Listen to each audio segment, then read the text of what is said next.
How you going, guys? Welcome back to the channel. In this episode it's going to be a bit of a mixed bag. Just going to be doing a bit of this and that. I actually got my sandblasting tips back, so I was able to blast underneath that rear panel. Actually, I'll just have a look at that. So this is what I'm talking about, the rear panel for behind the window. So I blasted under that, so that's got to be epoxy coated. May not do that in this episode. I might just fill it in with a few other things. Be working on the CV joints for the rear axles for the IRS. I'm going to be working a little bit on the panels which join the guard support back to the plenum, and what else? Oh, we're just going to talk a little bit about what's going on with the other cars too. So I really think this coupe now really wants to get built. You know, sometimes it feels like cars take on a bit of a personality. And I think this one might be getting jealous, because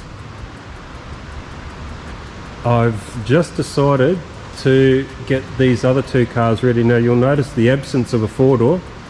That's already gone off to ready strip to get dipped. It had that much surface rust all over it. I decided I'd just take the easy way out. Got a pretty good deal, so sent that off to get dipped, and I'm also sending the Mustang off to get dipped, and also ordered in not all of the parts, but I've got a fair amount of them. All these Dynacorn parts for the Mustang. New doors, new hood, new floor. I got a new trunk floor which is under the hood. New guards up top there, and a new boot lid, some stone trays, and a few other bits and pieces. So, like it or not, this thing's getting done. You see how bad it is. I mean, I think there would be some people that would be probably asking if I need my head red, and they might be right.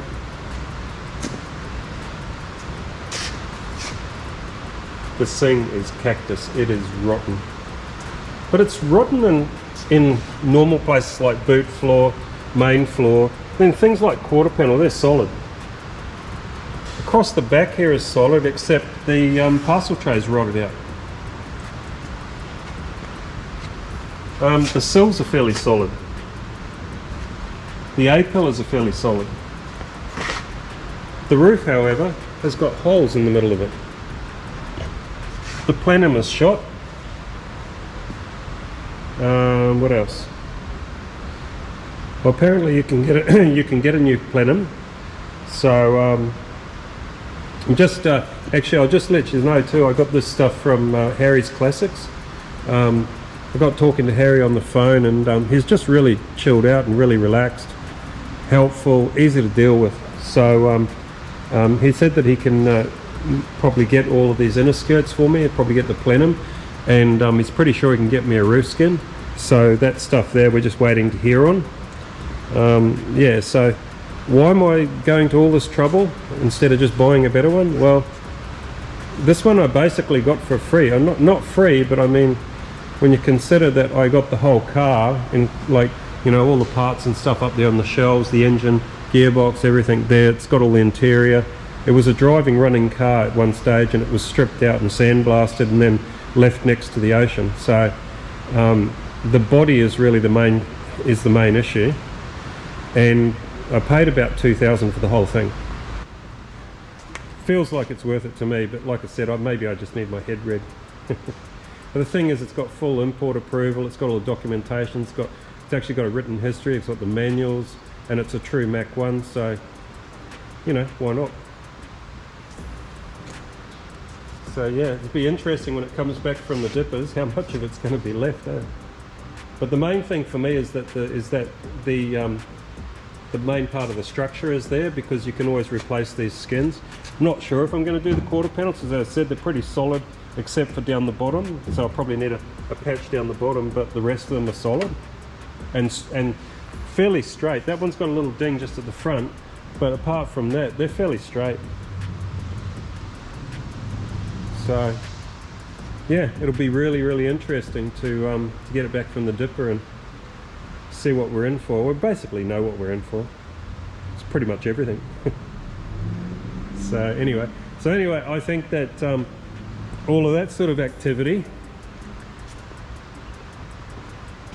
is now spurring this one on, and so at the moment I'm just redoing these areas here, joining the guard support back to the plenum, and this side here is pretty straightforward. That side over there is not very straightforward because the wiper actually has to go further in. It's sort of, I'm going to have to, on that side there, I'm going to have to sort of like cut part of this away and then mold it, shape it and whatever, so it can take the swing of a wiper. So anyway, yeah.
Okay, so we've got the other side mocked up and just held into place with magnets. And this side here, actually went ahead the other day and made up this little pocket type thing. Have another look from this side. So that's basically there for the brake lines and hoses from the booster to go through to the ABS unit, which is going to be tucked in behind there. And then there's that plate there, which I had a go on the bead roller with. So turned out alright, I suppose. Definitely better than a flat panel. Anyway, so so far I've got this piece here made up.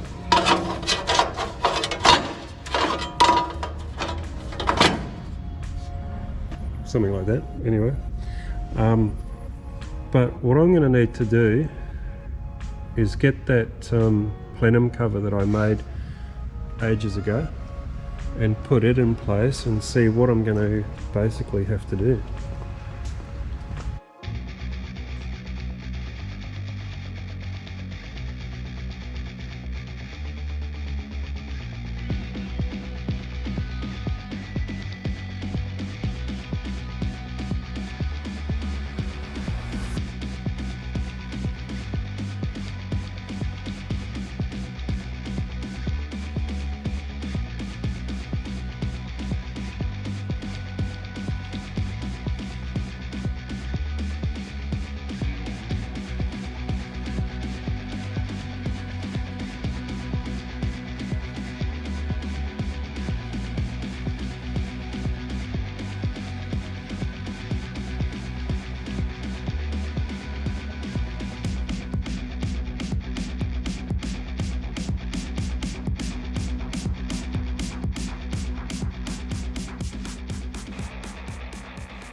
So I've got this part pretty much mocked up now, and sort of looks a lot better. Before I was sort of going in one direction and then had to change plans midstream, and that's why it sort of all was left half undone. Now I've pretty much know where I'm heading with it all, and yeah, so that the reason it's got that cutout again is because I have to keep the removable plenum cover. I have to make it come all the way across the top of this in order to be able to access the you know, the drive for the driver's side wiper arm, and that wiper arm has to actually swing right across, of course, and so this is all sort of in the way. That's why I had to sort of do that cutout. So whereas on the passenger side you see that it just runs straight, so, and that side's all mocked up, so pretty much that side there I can probably just go ahead and paint the undersides and then pretty much weld that into place. And this one here I'm going to have to do a little bit of filling down here, but that's okay, it's all good. It's looking fairly much like it's on track now, so yeah.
So I don't know how well you're going to hear this because it's pouring with rain outside, but anyway, there we have the axles for the IRS, and looking lovely.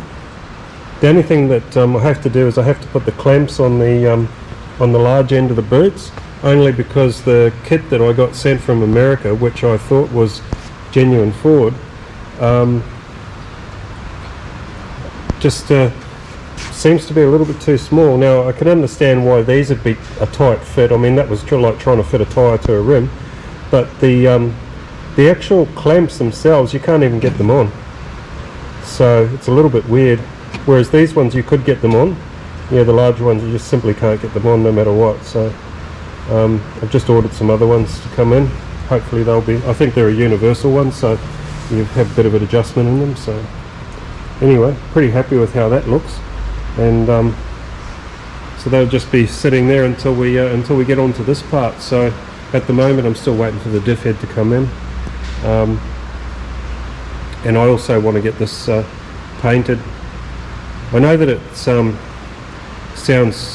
a bit strange to paint it now when I'm at fabrication stage, but I wanted to have the thing fully assembled when I actually you know, line it up to have it fitted to the car, and I didn't want to have to fully assemble it and then take it all apart again. So I think what I'm going to do is I'm going to build it once, and then I'm just going to have to be careful with it as I you know, wheel it in and out of the car, sort of thing. So yeah. Alright guys, thanks for watching. I hope you enjoyed, and as always, if you haven't already, please subscribe, like and share, and we'll catch you in the next one.